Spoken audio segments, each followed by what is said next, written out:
Welcome back, everyone, to this explainer. Today, we're basically stepping into the shoes of forensic investigators. But instead of a crime scene, we're looking at the power grid. Because, let's face it, finding a cable fault in a massive power system, that is a high-stakes investigation.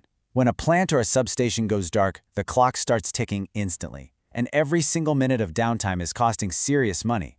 So, our mission today is to track down the exact location of a failure that could be hidden deep underground or buried within miles of complex infrastructure, all by using the absolute smartest diagnostic tools out there. First up, we need to clearly identify our main suspect here.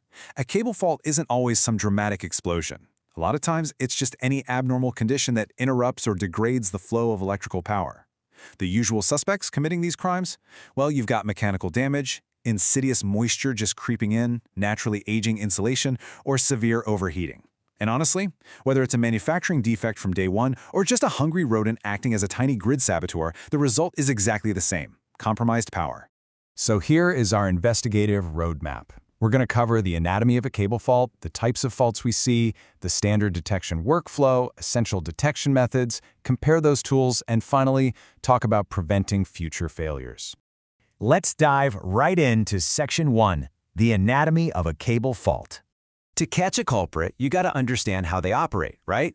We're generally dealing with two fundamental profiles here. First, the open circuit fault. This one severs the path entirely, leaving you with infinite resistance and a totally dead load.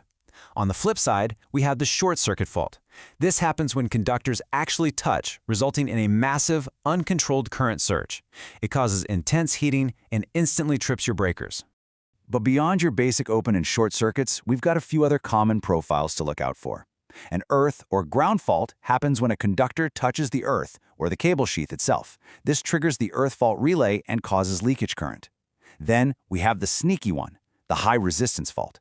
Caused by partial insulation damage or carbon tracking, this guy is notoriously difficult to locate. It causes intermittent tripping and weird voltage fluctuations. It really just hides in the shadows. And finally, there's the sheath fault, where insidious moisture penetrates and corrodes the metallic sheath, quietly eating away at the life of your insulation over time. Now that we know what we're hunting, let's move on to Section 2, the fault detection workflow. Every good technician relies on a strict, standard operating procedure. I mean, you never just start blindly ripping up pavement, right? We always begin with a simple visual inspection for obvious trauma, then move to basic diagnostics like continuity and insulation resistance tests.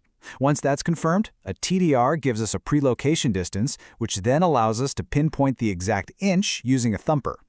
Only after all of that do we excavate, repair, and retest. It's a highly methodical funnel, moving from broad checks all the way down to microscopic precision. With the workflow locked in, it's time to open up the forensic toolkit in Section 3, Essential Fault Detection Methods.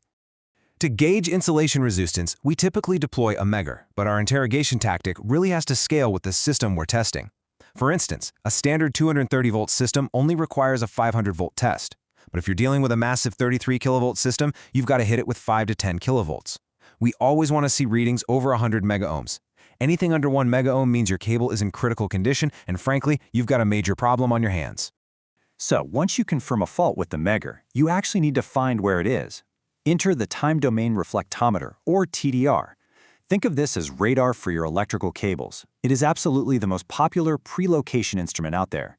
It shoots a high-frequency pulse down the line, and when that pulse hits a fault, like an open or short circuit, it bounces right back. By measuring that reflection time, the device automatically calculates the exact distance based on the pulse's velocity. It's incredibly fast, super accurate, and totally non-destructive. But what if you've got an underground cable and the radar only gets you down to a general 10-foot radius? Well, when radar isn't quite enough, we bring out the heavy artillery, the thumper.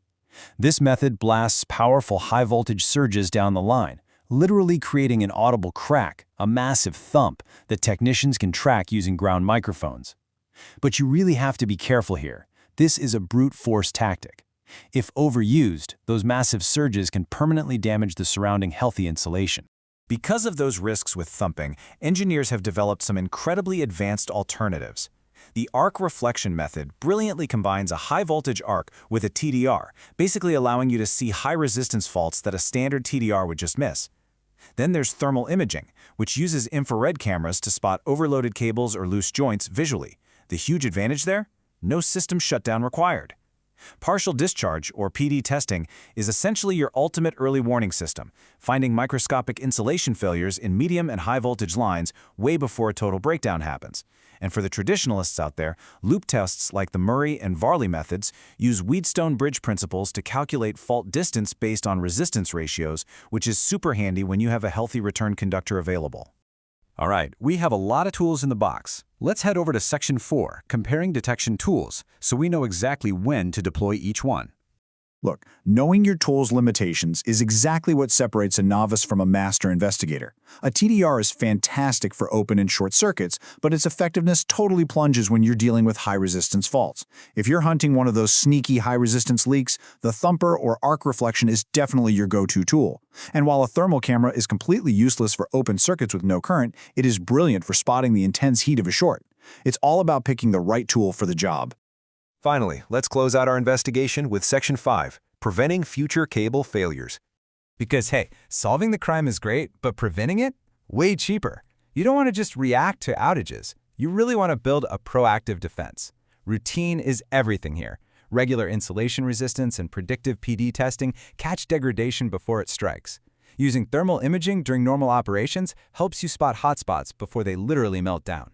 On the physical side, protecting underground assets with concrete covers prevents mechanical trauma, and using high-quality glands stops moisture ingress dead in its tracks. Oh, and perhaps the most overlooked tip of all, maintain accurate cable route drawings. When a fault does happen, knowing exactly where those cables run cuts your diagnostic time in half.